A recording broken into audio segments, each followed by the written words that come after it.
Happy 300th episode! Oh! Rasta horn! 300. Suze. We did it. Now we're in the threes. This is my favorite. We're getting up to my favorite numbers. Right, and you're 33. Yep. Okay. This is something from the universe, I think. Yes. Oh, cool. I like it. I have a good feeling too. About the next 100 episodes. Same. They're going to be amazing. Man. Wowie, wow. I just feel so grateful for all of our listeners and for you, Suze, and just wanted to take a minute to just say thank you and just how appreciative I am of everybody and just how wonderful it feels to have a place where we can come and talk about funny stuff and maybe learn some new things and then share it all and get people's comments and feedbacks. I feel like we've created such a great community here. Thanks to all of you listeners. And that's it. Did you have this speech prepared? No, but I felt like I should just speak from the heart because I was really feeling it right now. That is so nice. And I agree too. And they have been with us through a lot of shit. Right. So it feels real nice. Loyal. Mm-hmm. They got through that dark period when we had to do it separate for a couple weeks. Yeah. I'm just glad that's over. Right, because I miss you too much. I know. I was thinking that the other day. I was like, I just felt like I needed a little bit more Sarah, so I'm glad to see you. Suze. And, it's hard with the clinic and everything I'm doing. I feel like I'm so disconnected from my phone now and, not able to just, check in and see how you're doing and all this stuff. And, I don't even have time to, go on social media. So I feel like I got to get all I can when I'm here with you, Soak it in. Well, let me, spoiler alert, nothing's ever new. You don't have to check in because I literally have every single day is the same. And it's like Groundhog Day just over an here. update on the weather. Which reminds me, because I said Groundhog Day, have you watched Russian Doll yet? No, but people keep telling me I have to see it. Yeah, I think you'll really like it. And by people, I mean 3 people told me I have to see it. Well, you'll be the 4th one. So that's enough that's people. a lot of people. That is a lot of people. Right. That's a bunch. Yeah. So I think I will. Natasha Lyonne, too. She's so cool. Too. She's sexy, a right? riot. Yes, totally. She has BDE bad. Oh, my. You know what? She might have one of the biggest. Yeah. She has the she's biggest dick energy. Dude. I actually have chills from thinking about that. She is a bad bitch. She and really I love her. I, when watching it, was really struck by her confidence and felt like I wish all women. She's beautiful, but she's not beautiful in the way that we think of. Is what the stereotype. And I wish all women that had unconventional looks or what is not considered traditionally beautiful felt the way she seems to feel, where comfortable in her skin, super sassy and hilarious, and very sexy. Super sexy. Yeah. And and I like what she's doing for curly-haired gals. Yes. She's like, you wear your natural curls. Agreed. And you know what? Get some bangs. Fuck it. I disagree with you on the bangs. I mean, hers are fine. I know. But God, I hate bangs. Yeah, me too. I look at people and I'm like, what happened to you? Hate them on me. Yeah, for sure me. I just don't understand what goes on in someone's head. I told Adam, because we know someone that just cut bangs, and I said, my theory is that when people's lives are out of control and everything's gone tits up, then they trick themselves into thinking that something simple like that is going to fix it. It's not conscious. I know they don't consciously believe that, but it's sort of like, everything's terrible. I know I can do this thing that requires nothing of them. Oh, God. They don't have to do anything. Yeah. But it's when I felt good. like I was trapped in a relationship that I couldn't get out of because it wasn't like it was terrible. I just didn't love it. I wanted more, something else. But I cut bangs. Oh my God. It was the only time in my life I've had bangs. Were they those as an Betty adult. Page ones? Yep. Oh Lord. I had like a really short bob with jet black hair and little bangs. I'm sure you looked adorable, though. Right after I left. Oh, it was right after I got back from the real world. So that tells you something. Dude, Suze, I didn't even think about that part. Sarah. It was literally because I remember I have a photo of me with this haircut when I was at a restaurant the night that it premiered. I went out with some friends to like celebrate, which was weird because we didn't celebrate by actually watching the episode. We celebrated by not watching the episode. Yeah, which right. It's probably better though. It's appropriate. Oh my God, yeah. That's when I have to tell this story if I haven't told it on here already, but it's been 300 episodes, so maybe you've forgotten. Probably one of my most embarrassing / most hilarious moments of my life. So my friends, we decided to go to someplace ridiculous. Not Joe's Crab Shack. Yeah, Joe's Crab Shack. It was Joe's Crab Shack. No. What's the one with Bubba Gump's? Bubba Gump's. I'm like, no, it's worse than that. Bubba Gump's, like touristy place for real. So we go to Bubba Gump's. It's like the night that my show premieres, and I have it in my head that like people are going to notice me. You know. Oh my God. So we go to the restaurant. And I'm like nervous. I don't know why. Like thinking all of a sudden my life is going to change. And I get up to go to the bathroom. I go to the bathroom and I come back, back to the table. And I'm looking around and I'm like starting to see like people are looking at me. Like, oh my God, I'm seeing people notice me. Like people are definitely looking. So I go to sit down and then, I keep thinking like, that nervous, like, oh my God, people are watching me, that, kind of takes over in my brain. So I'm like, I got to get up and, go to the bathroom, make sure like I don't have anything in my teeth or something like ridiculous like that. As I get up to go back to the bathroom, I notice the long piece of toilet paper stuck to my shoe that I'd been dragging across the restaurant all night. And that is what they were staring at. Stop it. That is not a true story. Hand to God. True story, I swear on all that is holy. That is symbolic, I'm telling you. Right? I was like, well, this is, thank you, universe, for checking me at this moment to realize that I in that moment, I was so consciously aware of what was happening and had a lot of like metacognition, I guess, if you will, in this moment where I was like, this is a lesson in humility and like, you're not as big as shit as you think you are. And the time that you thought you were like, hot shit, you were dragging around something from taking a big shit. So, check yourself, Sarah. Being You're not on that reality show is akin to having a piece of toilet paper on your shoe forever. Yes. Oh, okay. Yes. People might look, but they're not impressed. No. Okay. There you go. That's the pretty ribbon on this story. That. Or oh not God, so that is so great. I will share. How can I not share that? I agree with you though. Now that you said that you cut the bangs after your season, both times that I dyed my hair dark, it was right after I was on a show, and that is exactly what I was feeling. The sense of everything's crazy. I know I'll do this thing that looks terrible, but it felt empowering somehow, like I was taking control.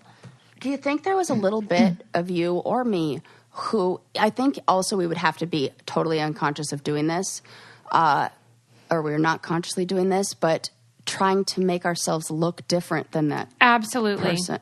It's got to be, right? Yes. I totally changed up my haircut that is a very recognizable haircut to be something that wasn't that. Like, yeah. And so did you. Yeah. And I did not. I know people talk about, fame and how fun it is. And I know that we weren't really famous in the traditional sense, but people do recognize you, and it is weird. And it felt very violating to me, which is so weird because I love attention, but it just felt strange. It's attention when you're not asked, there's a thing about like, I'm performing right now, I am on, but it kind of blurs that line. That not in the good way of like you're not, an actor, right? No, not which that would way. be fine. But this is a good segue because I wanted to kind of conclude our conversation about reality TV because we had the other 2 episodes about it, and there were still a few things that were, I don't know, kind of on my mind, and gosh, things kept popping into my head, like about different behind the scenes stuff. I'm like, oh, I should mention that. And then there were enough where I'm like, I'll probably just conclude that on our 300th.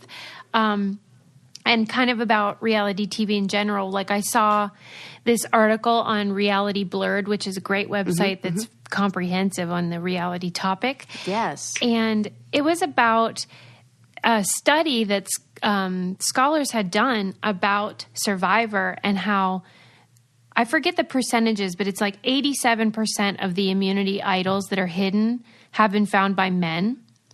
And they were trying to figure out why that might be. The location and where they're hidden. That's one of the things that they think, but also that the women tend to not want to be aggressive and that they want to like seem like team players rather than going out on their own and looking for the immunity idol, which can put a target on your back. Yeah. So it's kind high of risk, this low mix. reward. Yeah. It's like a mix of logistics and who's hiding the immunity idols, probably men, which maybe women would hide them in a different place than men. Yeah. So where they're located. And then the dynamics of the tribal situation, which are geared towards masculine decision-making and voting and things like that. I wonder how you could change it to where it caters to female traits. Well, like it has to be something that involves like hiring more women like to be on the crew would be a great start. I mean, there's that's the obvious one. Yeah. Or maybe not so obvious for them. Right. One thing that is obvious right now, I'm actually at my we are at my studio, and out in front of us, taunting us, is a bag of chocolate chip cookie thins from Brandless. And you still haven't busted those out for me. So I haven't shared yet, but it's because once I open them, I can't stop eating them. They're so good. And so I'm saving them as like a reward after our 300th episode. We can indulge. Let's do it. And you will I feel die. like it's dangerous for me to try these. Oh my God, they're so good. Because then I'll never stop. Brandless is such a great company in general, but that's my favorite item. So if you guys are going to order from Brandless, make sure you get the chocolate chip cookie thins. But what I love about Brandless is that they have a mission where they want to make really high quality ingredients and products available to everybody. So it's not just for people with tons of dough. You can afford these, and they have better options for you if you care about things like organic, fair trade, non-GMO. They have tons of gluten-free items. They have vegan items. And I just got a new serving spoon. They have great bakeware and kitchen items that are professional grade, but the serving spoon was $3. Yeah, you know what I got? Can opener. Do you love it? Suze, we had been using the same GD can opener that was rusty, and for years. Right. I didn't know what I... Well, because when are you going to buy a new one? But right. And so I was like, $3, yeah, throw it in the bag. And it's freaking great. I even said to Landon, I was like, Landon, just turn this. Just turn this. Just turn it. You have to just try it. He probably thinks you're nuts. No, he was on board. He was like, oh, dude, that's way into better. It. And we tossed that other one real fast. And they have premium diapers and organic baby foods if you guys have little ones in your house. And they are shipped directly to you. They've cut out the middleman, so you get really high quality items at an affordable price. And right now, our listeners can receive free shipping on orders of $48 or more at Brandless. Go to brandless.com/brain candy to see our favorites. They have a page that shows you our favorites, and receive free shipping on orders of $48 or more. Don't wait a second longer. Go to brandless.com/brain candy to see our favorites and receive free shipping on orders of $48 or more. Start enjoying high quality products you deserve today. My sister just ordered 2. I can't wait to hear what she thinks. I'm always like proselytizing our stuff because they're great. It's so funny. I had a friend come over the other day, and she was, she's a Brain Candy Brainiac and a supporter of us on Patreon. Shout out to Jessie. Aww. And she was like, okay, so what do I need? And I gave her went through my house. I was like, well, you definitely need these shoes. Check out this bed sheet. Feel these I'm going to give you a hydration packet tomorrow when you wake up. And I was like, I'm not trying to sell her on things because this isn't even. I don't get money from everyone that's sold. But what I do want is my friends to know when, and all I consider all the Brain Candy Brainiacs friends know, because it's hard to navigate the market out there of what's good, what's worth it. Everybody's saying this stuff is so good, but no, listen to us. We don't even advertise with anybody who's going to be peddling some bullshit. Updated our website, thebraincandypodcast.com. So I put all of the things that we talk about, the services and products, so that you can, go right there if you're like, what's that code again? Because sometimes people listen in the car and stuff and then they can't remember. So you can go to our website and find all those as well. But yeah. Okay. So yeah, the Survivor thing, hiring women that work on the crew is a big thing. And I think just being aware, Survivor gets a lot of criticism in general about how, Jane McGonigal, who wrote the Super Better. Yes. She talks a lot about Survivor and how the structure of the game is sexist, in her opinion. I totally agree. Yeah. And I don't think it's done intentionally, but once producers are made aware, and Jeff Probst is a big problem too, on Reality Blurred, the guy talks a lot about how if you watch the thing that they do before they vote, I guess it's the tribal meeting or whatever the heck Tribal they call Council. It. Tribal Council, thank you. That Jeff tends to dismiss the women's sentiments and focuses on the men. And that people notice this pattern, and I don't think it's intentional, but now that he's been made aware, presumably he knows about this criticism. Why he's not changing, I don't know. You know what this makes me think about? Why the hell has there never been a female host of any of these shows? It drives me crazy. There is no female. Can you think of one? Of a reality show that's a game show? Yeah, that's on not Big Brother. based on love. Big Brother... That Chen lady, Julie Chen. Yeah. I don't know if you call doesn't her her husband host. Own the network or something? He used to. Yeah, okay. So until there you Me go. Too happened. So a little, oh my God. That was him? Yeah, and now she goes by Julie Chen and then whatever the hell his name was. She added his name. Whoa, afterwards? Yeah. Stop. She's standing in solidarity with him, so now she says her name is Julie Chen Moonves. Oh, that makes so maybe that's not a great example. Yeah, that's not. No, can we? How about somebody who isn't? Okay, wait. Who else is there? Who else? What the hell? Let's see. Female reality show hosts. Okay. What do we have? And then it's a 404 error. Yeah, no shit. I just typed in female reality show hosts, and it gave me the top 20 hottest hosts of reality shows. They're all men. Of course. Okay, so we got Tyra Banks. Oh, right. America's Next Top Model. Okay. Female, but come on. Come on. That'd be real weird if they had a male do that one, but, But I feel like they still bring in the males for almost like Nigel, that guy who was the photographer, and it's they need the male stamp of approval to Yeah, right. Not it's annoying. Okay. No, dude, I'm I can't into that. Yep, that's it.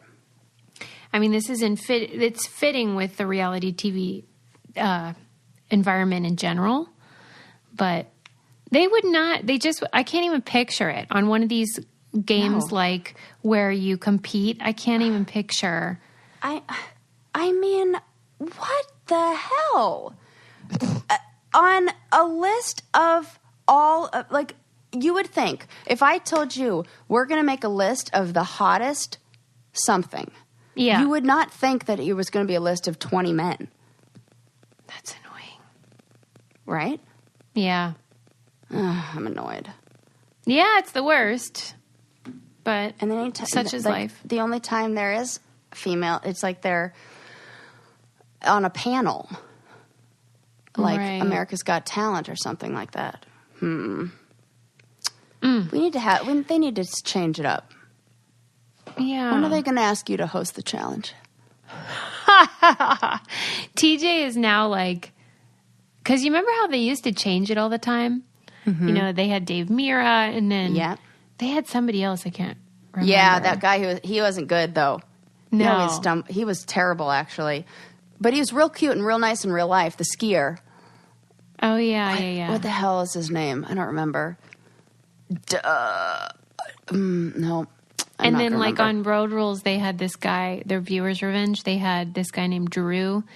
I can't even picture a woman doing it. They've never had a woman do it. Like, they would even stand up, though. Could you imagine all of the people on the challenge standing there and listening to a woman give them instructions? Like, no.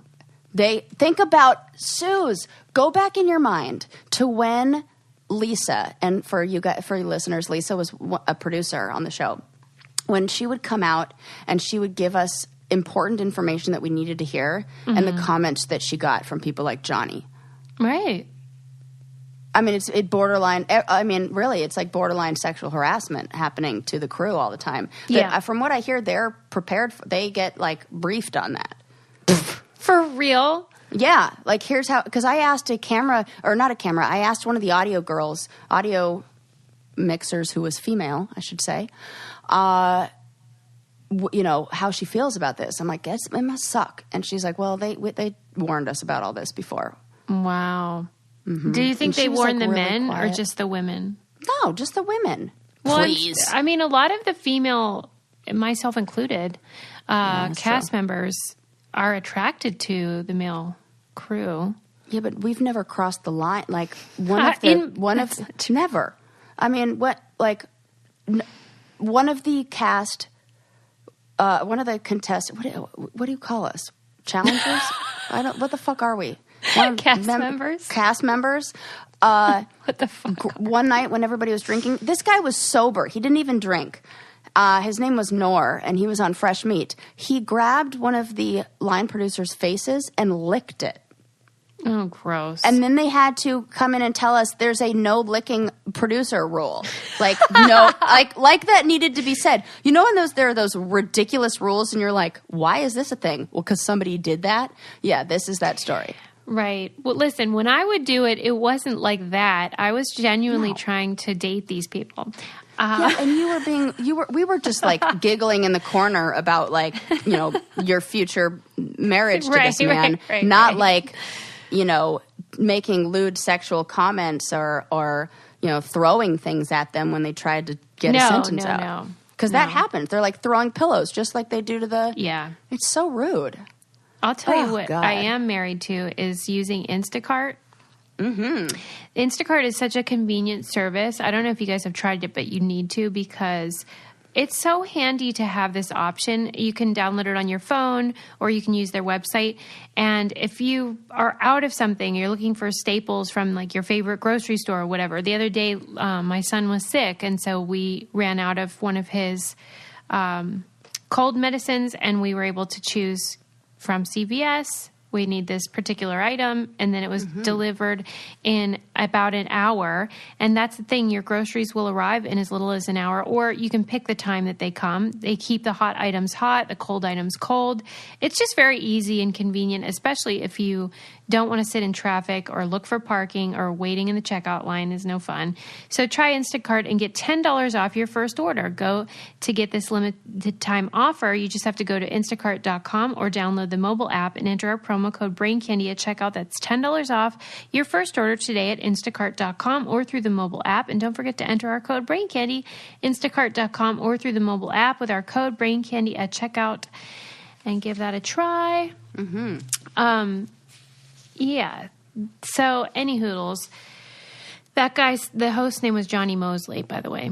Oh, super that's nice it, guy. Johnny Mosley. So nice. Not good on TV. Do you think that those guys got fired, or that it was like their training schedule precluded them from continuing as host? No, I think they just weren't a good, like, they just didn't have the right chemistry to do that. Really? Yeah. You know, because they tried to use Johnny Mosley again for you know, he would like hosted some after show or whatever. Yeah. And we were all like, he's a bad interviewer. Like, he's a nice guy. So nice. And really great and lovely to talk to and just the sweetest. But which is probably why he's not great as a host, because he's not a narcissist. Yeah. Not that TJ is. I'm not saying that. But a lot of, like, people in that field are, you know, kind of schmarmy. What is the word? Yeah. Blah. Yeah, that. Yeah. And, you know, and TJ is good at, you know, he's kind of like, yeah, whatever you say, I'll do it. Like, you tell me to do this? Sure, I'll read that. Sure, you know. Like, he seems like he's very grown into it. agreeable. Yeah. And he's done it so much, he knows the drill. There was this article about reality TV's most annoying noise, and that's like a hard thing to narrow down.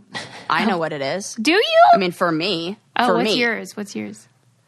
The air horn? No, the adjusting of the cameras at night. I even know the time intervals between each adjustment. It's 10 seconds and then 7 seconds and then 10 seconds and then 7 seconds. People don't know what you mean, though. What is that? Okay, so at night, oh my God. Okay, at night, once the lights go out, then the night cameras come on. But maybe they've upgraded them now, but at least when I was on the show, they're always trying to focus because it's dark. So anytime it's like always focusing, and when it focuses, it makes this noise that's like. It sounds like a robot adjusting its body. Yes, and it does that in a very like there's a pattern to it. You know, and as I'm falling asleep, it's like the only thing I can think of. It's like I count in between them, you know, which is kind of nice, kind of like counting sheep. But instead, you're counting the seconds in between. You know, but then when it's the only thing you can hear, it'll keep you up. Yeah. Anyways, that's it. But that's probably a personal problem, not for the listener or viewers or anything like that. I believe, let me think. I'm not 100% sure, but I think The Ruins was the only one that I did where there were night vision cameras in the room or like cameras in the corners of the ceilings. Really? Wow. Yeah, I don't think that it happened. Yeah, that was all we got. And that was I would also say the most world. annoying noise would just be like the yelling. Yeah, the nonstop talking. Yeah. For sure. Well, this was about a thing that was created by a sound technician to add a sound effect to, I believe the first one was Hell's Kitchen. And there's a mashup. You can watch this video of all the times in one Hell's Kitchen episode. Wait, what's that other Kitchen Nightmare? Maybe it was that. Yeah. But where they use this sound. And it's basically this weird sort of creaking, clanging that like indicates as soon as you hear it, you're like, oh, I've heard that a million times. But it's hard to describe, but it basically creates this weird kind of haunting, looming, nightmarish noise that apparently became so popular that this guy can't even watch reality TV anymore because he hears it so frequently. And it's weird because it's a noise where once you hear it, you'll be like, oh, yeah, I've heard that a million times. But you don't really notice it as a viewer. It just creates a mood.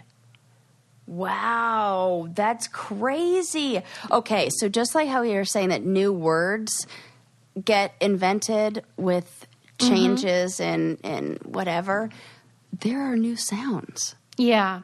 That are getting, oh my God. It's that like screeching. Oh yeah, it's like it's like a bow. That's the thing I hear. Yes. Yeah. But that like is so. You know what? I won't be able to unhear it either. Yeah. Now every time you watch the shows, you'll hear it, but he kind of created it as we needed a noise that sounded like unpleasant. And to create this mood of Gordon Ramsay's pissed. Yep. And that's what he came up with. So this is really, so you know, a long time ago you had talked about in an episode we did on music about there's a note that evokes has a specific name. You definitely know what this is. And it evokes an emotion, and it's like, it was the first time that they used it in like music, not even that long ago, but it's like there's a name for it. Do you know what I'm talking about? It's like a split something. Who used it? You've said this. No, but who used it? Who? Oh, it's almost like the Beatles have used it. It's in songs and it creates like a feeling that what I can't think of it. You were totally the one who told me about it. I want to say that like even the song Blackbird has it or some, and well, basically now that I can't think of what it is, but it's almost like kind of like a haunting noise. And you said it was banned for a while. Oh my gosh, I don't know. This like, oh my God, you were the one who told me that story. It was like you weren't allowed to use it in music because it was thought to be too creepy in like, I don't know, old medieval times or when. Really? Yeah, and it was like you brought us a story of like the history of this. It makes sense because that's ringing a bell now that you said history. It does make sense though because music can be so evocative, and obviously, I don't know if you've ever had the opportunity to watch an episode without the music overlaid. Oh, it's stupid. Wow. Yes. When we have is when we had to preview episodes when we went to do a reunion. A reunion. Right, when they're not complete. And you watch it and you're like, this looks dumb. Why would anyone watch it? The music really brings a lot to these shows. And it's the augmented fourth or the chord of evil. They call it the tritone or the devil's interval. I love that. And it's like it was banned in Renaissance church music. I mean... Oh, yeah. I remember that now. Yeah, I love when you get excited about a story that you told me about. But I'm thinking about this and this note, how it created, like, people recognized that it was so, the devil's note or whatever. They said, don't play it. Yeah. So, because I'm thinking that these audio engineers, a lot of them have backgrounds in music history, in, like, sound... Well, a lot of them do. Most of them do. Yeah. Sound theory and stuff like that. And... through that, you learn like the notes that create this. So he's like manufacturing emotions with tones and sound effects. How weird! Wow!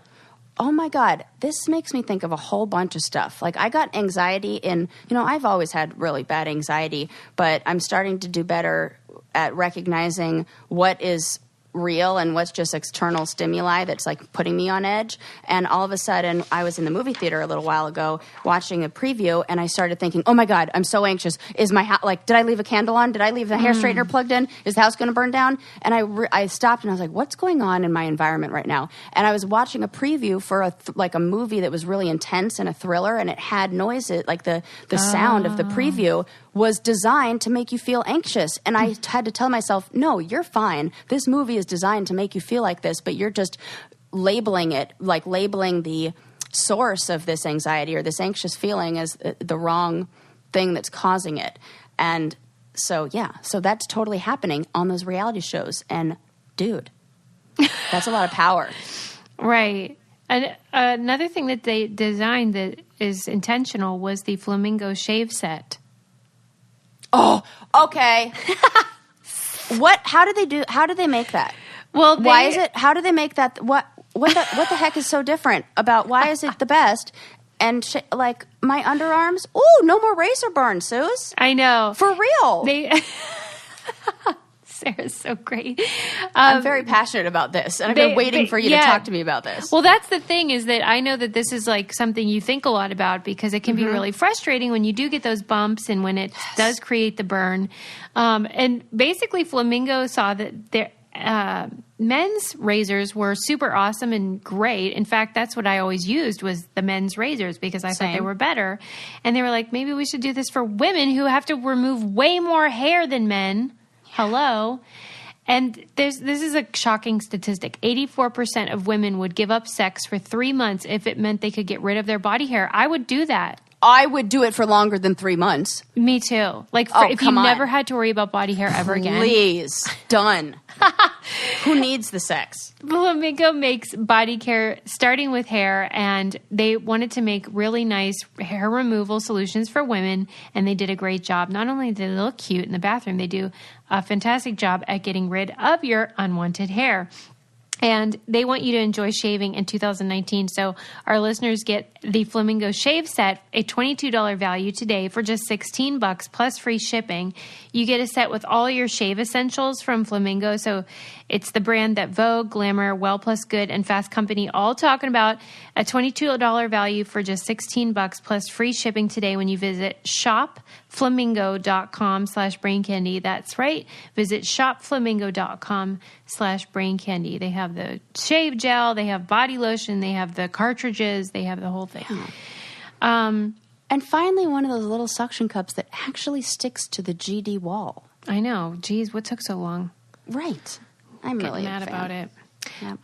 Another thing that I thought about after we recorded our last challenge episode was about how, and I don't know if this is interesting or not, but whenever I finished my first season of Road Rules, you know, at the end you get a handsome reward. That's what they call it. But those are different each season. And by the time I was on the show, which people always say I was on the first season, I was on the 6th season, but I think it was so long ago they just think it was the beginning. But anyway, our handsome reward was a motorcycle. But what happens after the show is you could choose whether you wanted the motorcycle or if you wanted the money that it was worth, or you could swap it out for a different season's handsome reward. Like they had this whole collective of like all the previous seasons, what they won. And you could be like, I don't want that, but one of the options was a whole semester at sea. Like you could go around the world. Oh my gosh. Yeah. I would have probably fought harder for those prizes. And then I remember Christina on my season, she chose to get a trip to Greece, which had been the prize for, I think, season 5. And she traded it for that, which I think that's a weird thing that no one would have maybe known. So that's why I wanted to share that. I was on the show, Suze, and I did not know that. I mean, granted, I wasn't on Road Rules, but you'd think I would maybe have heard this. Never. Yeah, and I think people picture it kind of like The Price is Right, where like you win a living room set and then it's delivered to your house and you just have to deal with it. It wasn't like that. Or you could say no thanks if you didn't want to pay taxes on it. You just say, I don't want it. Yeah. I had to pay taxes on the prizes we won too. Yeah. On all the shows you have to pay. You're responsible for the taxes, which can really be a lot on prizes. So if you don't really care about the prize and it's not worth the hassle, you can just say, forget it. Also, now that I think about it and thinking about the prize that you had and then the prize that I got, kind of gendered there too. 100%. Let's go through some of the ones that were available when I was on the show. Which now, of course, let me preface this with, are these items that women could love? Absolutely. Sure. Yeah. Are these items that if you took a poll of, 50%, 51% of the population, who would like it more, men or women? Probably men. Yeah. So an electric guitar, a snowboard, a massage chair, like a big comfy chair for playing video games, for gaming, a home turntable system, like for DJing, no motorcycles, which would have been nice. I would have liked that. And like I think a drone at one point was available, but I can't think of any prize where you'd be like, oh yeah, most women would like this, but maybe a few guys. Not one. Yeah, it doesn't skew the other way ever. And ever. Mm-hmm. So like we have to be fine. Like you have to find the specific, female who's like into those. Like I was super happy with the snowboard. I ended up trading Cyrus like a watch for a snowboard or something like that. And that was cool. Yeah. It's, I guess the reason is that whoever's watching the challenge is who those people are trying to reach. Oh, duh. They're marketing. Right, it's not like they're purposefully. Yeah. Silly me. That was done. I can't even believe I didn't realize that they don't care about giving us prizes. They care about the people who are promoting the company. I think there are a lot of women that's like, college girls Well, that's the thing. And I talked to Scott about this regarding Challenge Mania because I was curious like who their audience is. And he says it's about half and half. But I think the perception is like there are 2 male hosts of that show. So I bet advertisers would assume the audience is male, but that's not the case. And it's so like I wonder physical and more like, you know. But girls like the challenge a lot. Yes. I would argue it's skewed in that way. Mm-hmm. Yeah, I would too. I would argue that it's more females who watch it. Right. So I don't know, but I agree with you that gets real old. Is just the prizes are not what every woman wants. Although I guess the ones on Road Rules had a lot of travel options, which is nice for both men and women. Yeah, yeah. But yeah, can you imagine me riding around on a hog? No. Come on. Sorry, sis. Like I like the idea, but let's be realistic here. Yeah. Let me see. Wait, this isn't about reality TV, but it's like just funny to me, which is how Karl Lagerfield died, you know? That part's not funny. But how he left $150 million to his cat. No, he didn't. He did. Can you believe? I hope that cat is very philanthropic and decides to donate a large percentage of that. Because what the hell does that cat need? Why would someone do that? Why would... You know, the only thing I can think of, it's a fuck you to his family.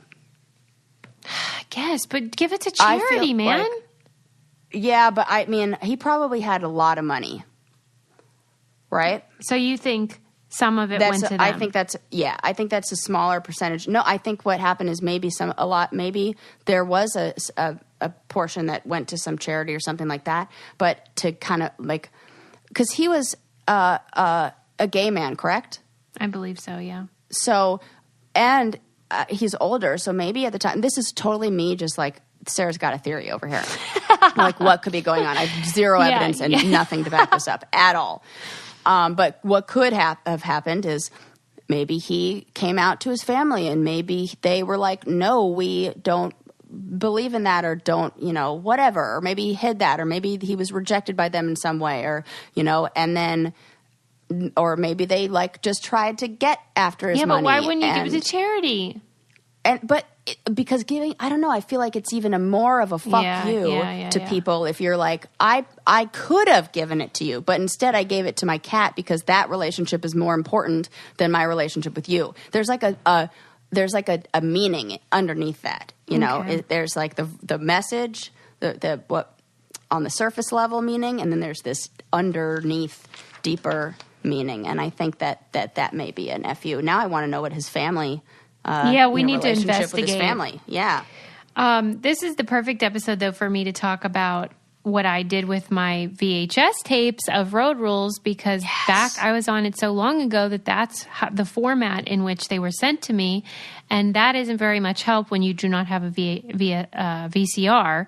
And so they were just collecting dust, and so I decided to use Legacy Box, which is a service where you can digitize all of your old style home movies or VHS tapes from your childhood. Mm-hmm. I know a lot of people had parents with those old clunky like video cameras, and they have those little tapes that went in there to film their home videos, and they can't watch them because who has the thing that does that? Nobody. Those don't even exist anymore. Yeah. So this is a nice option for people who want to still enjoy these things instead of just having them in a closet somewhere. I got my mom the service, and we're going to go through all her old stuff and get them digitized as well. And there's never been a better time to digitally preserve your memories. Visit legacybox.com today to get started. And for a limited time, they're offering our listeners an exclusive discount. Go to legacybox.com/brain and you get 40% off your first order. Go to legacybox.com/brain, save 40% today. Get started preserving your past. And I think it makes a great gift for your parents or grandparents who I'm sure have older things as well. Okay, the next thing I wanted to talk about was, have you watched Lindsay Lohan's Beach Club? No. I haven't watched Do I need to? Well, I read an article about it. Leave it to me to not watch it and then just read about it. Right, study it. Well, because Kayla is on it from the challenge. Correct. Yes. And so it's and intriguing. so is Nicole. Nicole. Is it? No, she's on X at the beach. Never mind. Oh, okay. Well, and so I knew that Kayla was a villain on it, or at least didn't get along with Lindsay. Really? And so I was curious about it. Apparently, this article describes how you know how Lindsay Lohan developed that accent? Yeah. Like, she sounds like she's from, like, Europe or something, but she's from fucking Long Island. Like, who are you kidding with that? But it said in the article that when she cries, her accent goes away and she becomes back to Long Island again. But she has this quote unquote best friend. I think his name is Panos or something. And he's this gay guy, and he's like the villain of the show. And so he's very entertaining, but for purposes of her best friend, he's like a total asshole. And they're just really mean to the staff, and it's arbitrary stuff. Like, she'll say, I want all of our servers to write down their, like, I don't know, 5-year plan or their goals in life. And if they don't say it's to develop the Lohan brand, she fires them. Stop it. Swear. Stop. Yeah. This is, right? Oh my God. I actually, like, I'm like. Choking. Yes. I mean, come on. It's insane. And, like, I don't think she's kidding. I don't think so either. On some reality shows, you can tell that it's staged or the producers told them to do this. I think, like, maybe that's true, but that she believes in all this shit.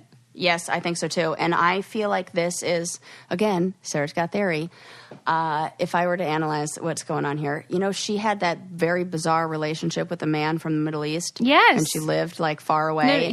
He was Russian, but yeah. Oh, Russian. Excuse me. Russian. Where did she live, though? In Dubai. Dubai. Okay. Because I was like, that's where I was thinking. Okay. So she lived in Dubai with this man who was Russian. I can imagine that she had very little control in that relationship. Yes. Well, he beat her up all the time. Oh, my God. You stole the words out of my mouth. I was going to say this is a bullied becomes the bully situation. Yeah. Where she's now projecting her feelings about being controlled and being forced to do things, or powerless onto other people, where now she gets to be in that role. It's this classic. I think you're right. I know I'm right. And it's real sad. Yeah, it is real sad, because what she really needs is a loving, supportive relationship to break down those, you know, this is all defense mechanisms. That's like, it's really, this is like, you know. But, like, I used to think about her and think, like, she's going to turn it around, you know, like when Oprah gave her that show and Oprah was, like, trying to get her to see the light. And when that didn't work, I was like, it's over. Yeah, and it's just too. There's, yeah. She's got serious issues. Her parents are weird and crazy, and she's just got this card stacked against her. There's a lot of research out there about the age in which, and of course I don't know what it is, what this age is, or when this needs to happen by, but our, like, morals and values and those kind of things become set at a certain age where you can't really, you know, if you haven't learned the lesson by now, you're not going to. I mean, you can control behavior and you can, like, you know, have them kind of see, like, what does this behavior still serve you? But a lot of the things, like, you know, and I picture her parents, who I feel are very, like, what's in it for me, and, you know, kind of in their own way narcissistic. That she probably has some attachment injuries from childhood that have left her feeling like there's really no safe place, and for her to, like, let her guard down. Yeah, I mean, she's clearly damaged. Yeah, I think so. I think that it all started at such a young age, and then when at the time, I should explain myself better. The time where, you know, she could have been working to fix a lot of these, or to create healthier relationships, or have these, like, a great thing is things like, you know, extracurricular activities or school or camp or sports or stuff like that, when you've had attachment injuries with, and that's like when the parents weren't able to be there in the way a parent should, that a lot of times you get that through these other kind of relationships in your, outside of your family of origin. But if you're thrown into the, entertainment industry at that age, it changes everything. And you don't get those kind of where that bar of like, this is acceptable behavior, where you learn what is right and what is wrong, what is okay, what is not okay, like where those lessons should have been taught. She was alone and being taught by a teacher on set.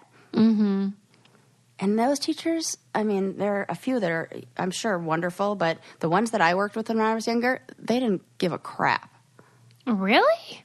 It seemed like I had one on one shoot who really cared and was like super into it and was so engaged, but the other ones that I had met on set or worked with on set, because they have to for children who work in entertainment, they require a teacher. Like you have to have somebody to teach them, and because they're not going to school. And I felt like they didn't care, at least the ones I worked with. Well, and when you couple that with parents that are clearly seeking attention themselves and damaged and have dysfunctional relationship, well, I mean, it's like she never learned how to be a normal person. Right. That's what I'm totally, yes. The way to thank you for simplifying everything that I was saying. That's it. Like when all the places that she should have learned those things, she didn't get to be. So now she's like, oh, and then what happens is you're stunted in that childhood age. Yeah. So she's like a perpetual adolescent. And I know so many people like that who had trauma at a certain age, and then it seems like that's who they are forever. Well, and is there any way to make up for that or what? Absolutely. Totally. Things like, creating healthier relationships in your adult life is a great way. If you want to like really dive into it, then you can do things like EMDR, which is a specific kind of therapy that helps reprocess childhood memories. So a lot of times what happens, well, not a lot of times, what happens is the ways in which you survive as a child become your they served you as a child. Like you needed to do those things, whether it was isolate or, build up defenses, or they're always like these maladaptive coping strategies that children start doing to survive these awful childhoods. But then what happens is those become the way that they deal with all problems. And then when they get older, they still turn to those same kind of solutions. And I use the analogy of like, if you have a child who has family who's emotionally or neglected, you have a child who's neglected. And so they invent an imaginary friend, and the imaginary friend keeps them company and it really helps them, and this is how they survive their childhood. Well, could you imagine if that imaginary friend stayed with them their whole life, and then they had to get a table or a seat at the dining table for their imaginary friend when they're like 40? They're not going to be able to have healthy relationships. So that's like an extreme example, but one that's more visible that you can kind of like wrap your head around. But a lot of times it's not an imaginary friend. It's something like, I'm going to be like defend myself with being really angry, or I'm going to be really passive, and I'm going to be like a people pleaser, and I'm going to sacrifice all of my own needs to just make those around me happy, or I'm going to break every moment of tension by making a joke, and which we think, oh yeah, that's great, but that can cause a lot of dysfunction in relationships later because it's not really healthy. And so you have to like break those and teach new coping strategies, undo that, and allow them to reprocess the memories from childhood that were traumatic through the lens of an adult to go, okay, I am safe and I am fine. Whew, right. That was long-winded. No, it's so helpful. I was just telling my sister about this because you and I had talked about it privately. And it's such a helpful way to look at how people behave as adults. Because sometimes it just feels like that person's nuts. But if you can reframe it as this is something they developed as a coping strategy, and now it's ruining them. And we all know people like that, including ourselves. It could be like, less extreme. Yeah. But to just to be aware of it, I think is so helpful. And I heard this analogy recently about like the role of parents in a child's life. And especially, it was told to me in the father-daughter relationship of like being the father, making sure that you're safe and you understand that you're protected and you're, I'm here for you. And they said it's kind of like, having an umbrella and being in, you're out in a rainstorm and parents come by and they open up your umbrella for you and they hold the umbrella over your head and they're like, here you go, I'll keep you safe from the rain. Now, what happens if you don't have parents to say, oh, it's raining outside, time to open our umbrella, and recognize that when it's sunny, you don't need to have it open? If you have a child who's experienced trauma and had to kind of be the one to open their own umbrella, they don't ever shut it. Oh, wow. So whether it's sunny, whether it's rainy, no matter what, those defenses are up and that umbrella is blocking out anybody else who could hurt them. And everybody is. It's always raining. And it's always, because I got to keep this umbrella up because I didn't learn when it was safe to put it down and when I needed to open it. That is so interesting. Isn't it? That's a good one, huh? It is, Sarah. I didn't come That's up a with that. good one. That was somebody else's. But I was like, that's deep. That makes sense.